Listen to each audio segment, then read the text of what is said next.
leave their forces on the territory of Ukraine. They will seize the control of the borders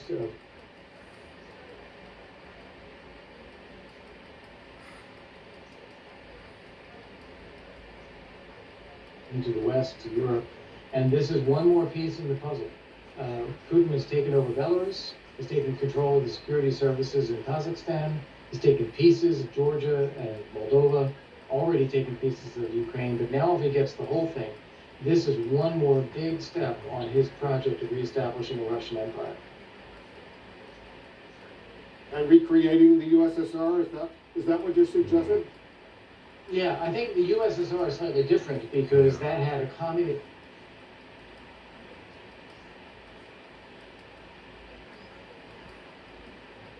ideology, which I think Putin despises. Yep. I think he feels that the leaders of the USSR let the country down because they allowed these territories to become independent, to slip away. And he thinks that was based on a foolish attachment to communist ideology. Putin is using nationalism and religion as a way to unify the Russian people. Fascism. And I think their defense, there will be a direct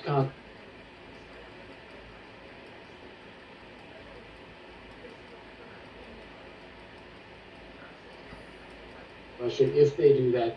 Therefore, Russia should not touch NATO. That's very important. But the problem with this is it doesn't address the immediate issue of Russia's attacks on Ukraine. This NATO response force is not going to be deployed to defend Ukraine. It is there to reassure and protect existing NATO allies. We need to have more on the table what we can do today, tonight, to help the Ukrainians fend off this Russian attack. In the situation,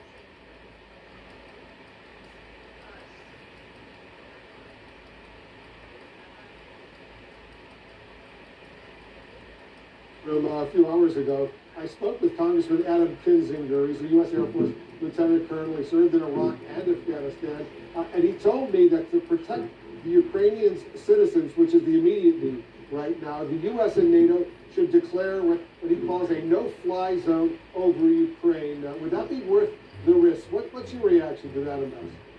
Yeah, I think this is a very serious idea that we should be looking at. Maybe not all of Ukraine, because I disagree. And it will be World War III. The closer we get to Russian territory, the more we put our own planes at risk of Russian ground-to-air missiles that could take our planes down. But if we're talking about preventing airborne attacks or missile attacks against civilian populations in Ukraine, this is certainly worth looking at. We did this, if you remember, over the Kurdish areas in Iraq when Saddam Hussein was trying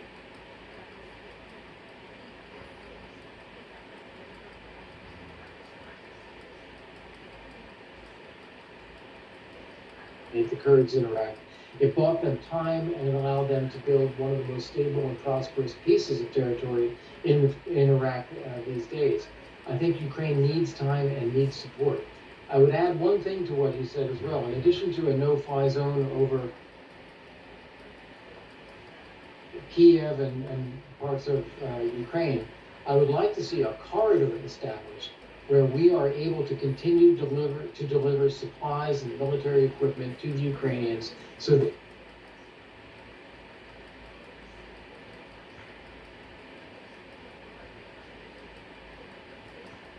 continue to defend themselves. They've depleted a lot of stuff in the past few days, Stinger missiles, Javelin missiles. We should be opening up a pipeline to help them, even if we don't put U.S. forces in harm's way. Those are all very, very strong ideas. Ambassador Kurt Volker, we'll continue this conversation. Thank you very, very much, and thanks for your service over these many years. I want to get back to Kyiv right now, the Ukrainian capital, where Russian forces are clearly closing in. Is tonight